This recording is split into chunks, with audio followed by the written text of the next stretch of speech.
Welcome again at Spotlight, and let's get right to it. I'm Pastor Dan, and I'm just loving this opportunity to do a series on how to have a closer relationship with God. And I'm just going to be really practical in some of these next few.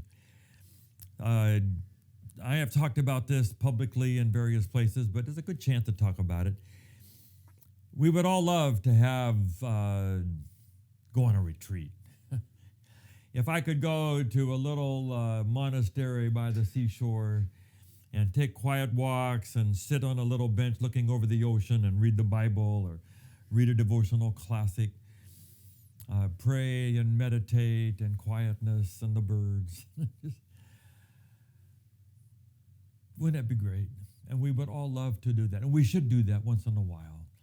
I used to be part of a ministry here in California. We would go up to the mountain and we would have what they call extended time alone with God.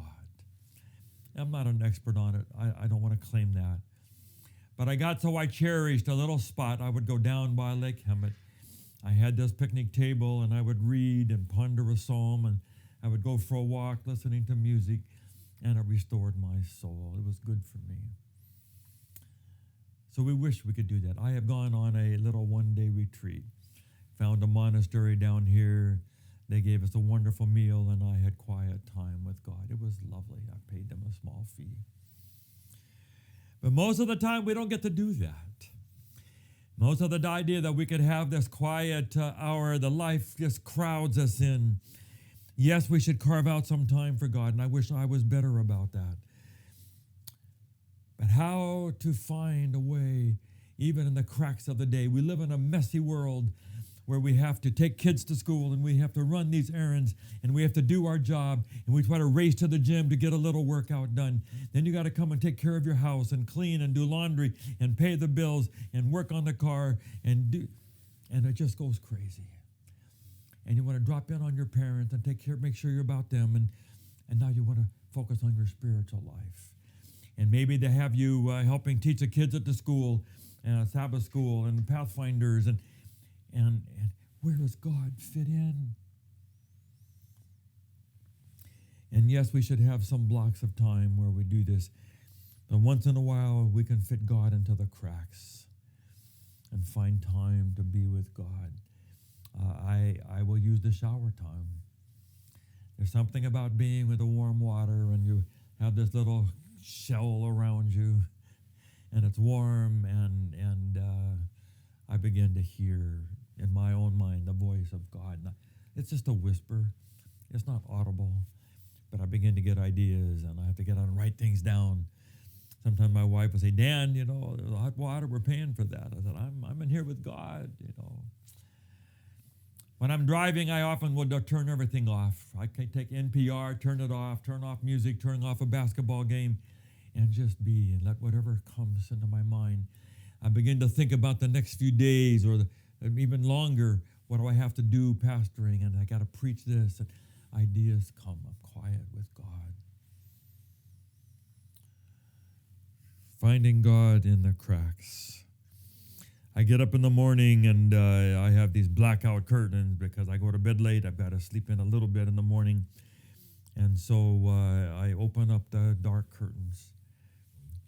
And the sunlight comes in, and we have orange trees in the backyard, and you see the orange and the grapefruit, and you hear the birds going. We have a number of birds.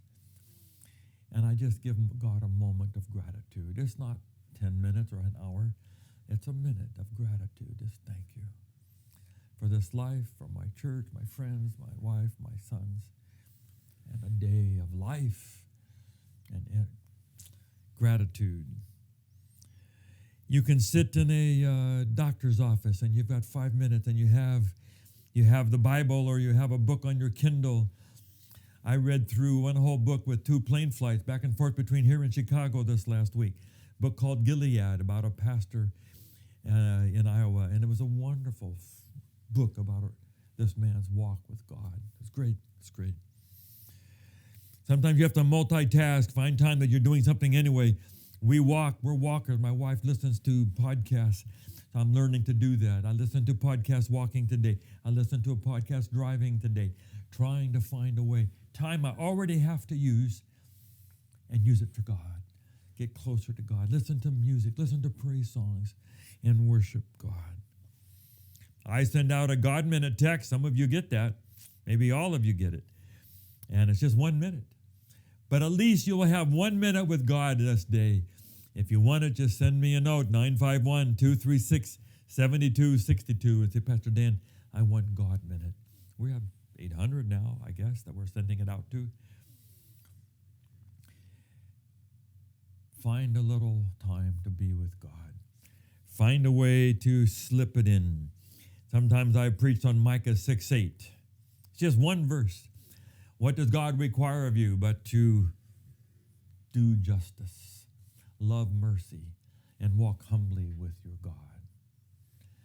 If you don't have time to read pages and pages of the Bible, read this one verse, and you will go a long ways. Do justice, love mercy, and walk humbly with God. Don't tell me you don't have time for that one verse. It's 10 seconds. Find time for God in the cracks of the day, and your relationship with God will grow. Yes, take some extended times with God where you can, but find God in the cracks. This is Spotlight. See you next time.